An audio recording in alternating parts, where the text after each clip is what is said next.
Excellent question. Thank you very much for that. As I told, the participation of the public is very important.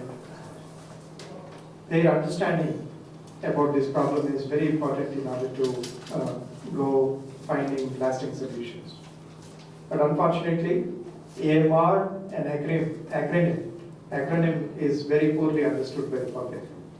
So for those who are watching today, I would like to say in simple terms, antimicrobial resistance is nothing but having antibiotics, but they are not working in order to treat even simple infections which you might acquire or your family members can acquire.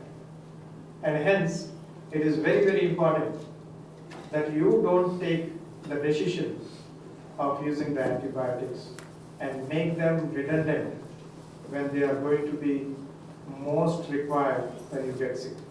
That is how probably I would explain. The doctor will And start with that. just one second. So, this conference is going to deliberate on ways and means on how we will make the people to understand in a simplified manner this problem, and so that they can take the responsibility to also contain this problem. Thank you very much. I was wanting to ask. I think you have put the questions which challenge the convention today.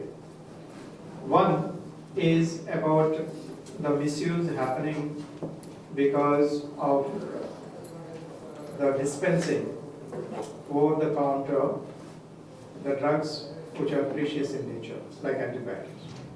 There are already several regulations to prevent the over-the-counter dispensing of antibiotics. The question is not about the rule, but it is about its implementation. It is about its enforcement. And hence, the National Action Plan 2.0 has very recently come up with a guideline saying that no diagnosis, no confirmed diagnosis, no prescription, number one. Number two, no prescription, no dispensing from the counter of the pharmacist. So, and in order to ensure this, we need a lot of political will. And many states already have come with their state action plans. And the state which is hosting this conference, that is Telangana, is also going to come with a comprehensive plan to deal with the containment of antimicrobial resistance. That particular plan is going to have all these questions which are going to be answered in that with a tight regulation in order to ensure that there is no dispensing over the counter, and also there is a responsibility of healthcare institutions and the doctors for the infections which are happening within the four walls of the hospitals. How many types of infection?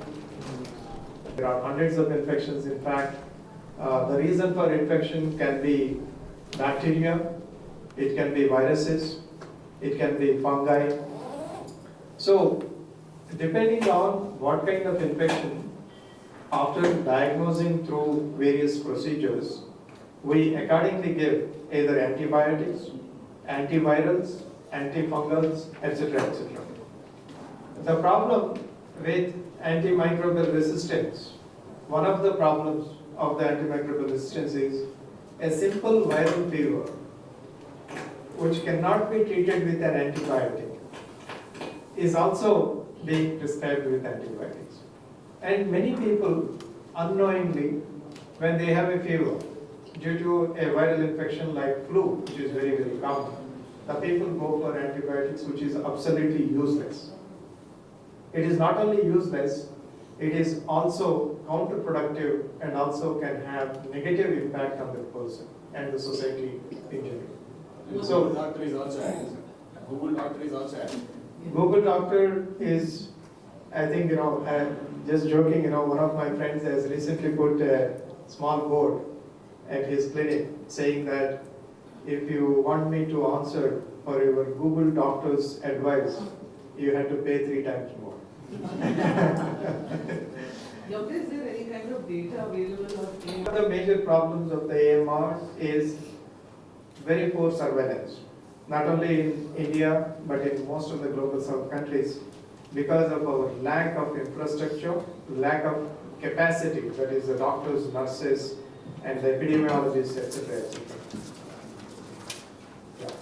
So the surveillance, since it is poor, the data is poor in these countries. But nevertheless, there are organizations in the global south. In Africa, it is Africa Center for Disease Control. In India, it is NCDC, National Center for Disease Control, ICMR. These are the organizations who are doing the surveillance and publishing the data periodically. The last report was published by ICMR with 2023 data very recently, about 4 weeks back. You are all aware of it. The data, of course, as a public health person, I am not happy with the data, but at least that gives us a direction to think in which direction to go, right? So the available data says that every second infection treatment is failing today. This is, I think, very pertinent. You need to really make a note of it. That every second treatment for an infection today in India and in African nations is failing because the current arsenal of antibiotics are not sensitive to these microorganisms, right? So that big is the problem.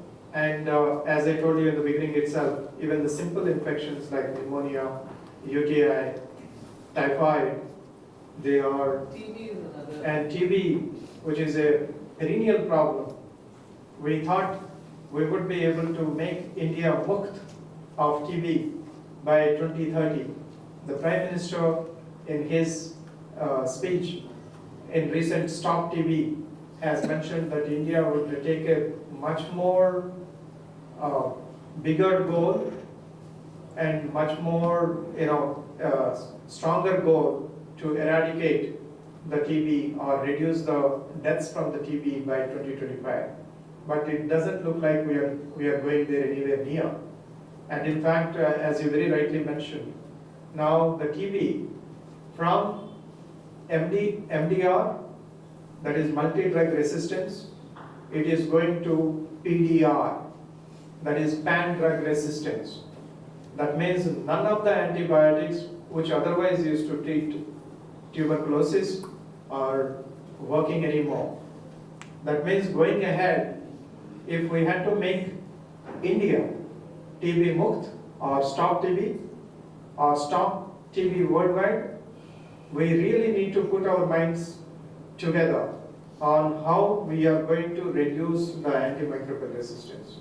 If we are not going to do that, the problem of the age-old TB is going to really hit us very bad in terms of morbidity, mortality, and also the economy of the nation.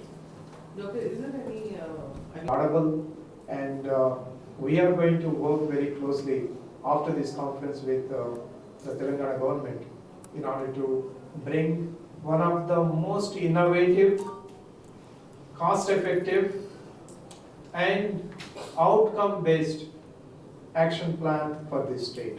Thank you. I must thank, congratulate, and also we as foundations working for the civil society feel greatly indebted to the government of Telangana. 6 months ago, when we proposed that such a conference, such a deliberation is required, without a moment of pause, the medical health department, be it Chief Minister's office or the health office, the officials, the ministers concerned, and downline all the stakeholders, they encouraged us, patted us, and they have given extremely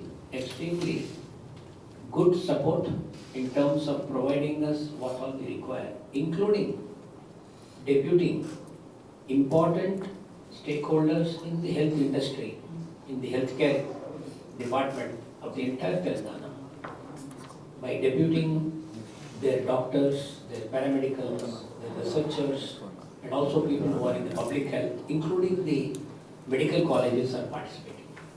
But for which we would not be able to make an impact to the government, because all this has to happen with the convergence and with the help of government only to bring such regulations and bring such issues to the public.